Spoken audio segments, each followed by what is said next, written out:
Hello everybody, welcome to Market Masterclass, and we're looking at Tuesday the 30th of May, and we're following the Ganga, the river Ganges, down the India route towards Kolkata, and just east of the place we did yesterday we have got Varanasi, otherwise known as Benares.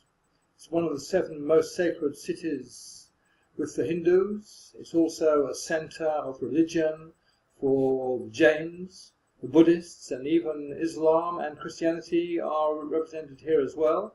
There are many different religions along the banks of the Ganges, which goes through the center of Varanasi. It's a city of temples and learning, it's known as. A center of religious education, religious, educational and artistic activities.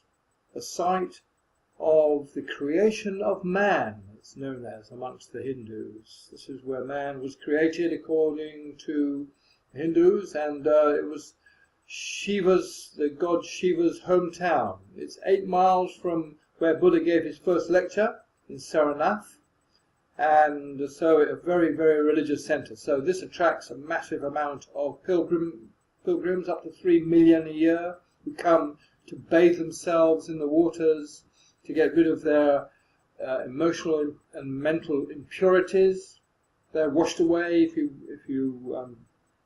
wash yourself in the Ganges in Varanasi, and it's a place of spiritual purity, so it attracts a lot of hundreds of thousands of foreign tourists. So hospitality and hotels are a prime area in the city of Varanasi, but the pilgrimages are obsessively Hindu mainly, and of course, as I mentioned, Buddha and Jainism as well. In terms of its economy, it was very well known for a very long time as the center of silk, and the intricate weaves was the foundation for quite a lot of the textile market. And the luxury-centered goods were exported to Europe, and Lord Macaulay said that the city, which in wealth, population and dignity and sanctity was amongst the foremost in Asia. That was his quote during the British era.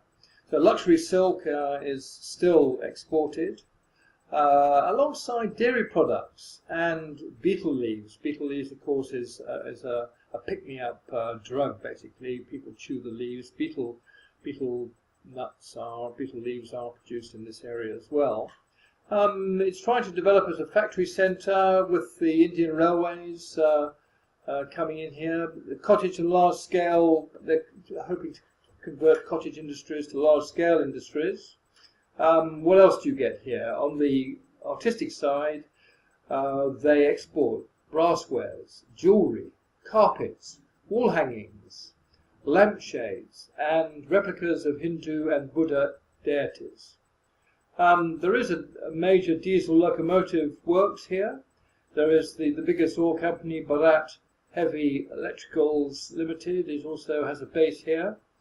And there are a number of developing malls, but in terms of the development of the economy relative to other cities in the area, it's a bit of a slow process because of its sanctity and dignity as a religious center. That is the primary focus of Varanasi. How do you get around Varanasi? The roads are pretty cumbersome. The rickshaws and auto rickshaws are still extremely popular.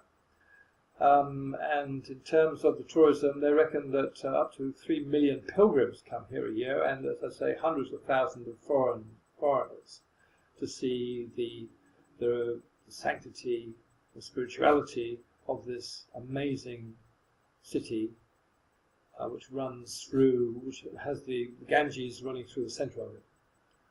There is some manufacturing and trade and some transportation. There is an airport. There's the railway, there are some buses, and there is some construction going on, but in terms of relative to other cities in the area, it's a fairly low-key development in Varanasi, on the Ganges, in the Ganga. I hope you found that useful and interesting. Population, by the way, 1.6 million in Varanasi. Bye for now.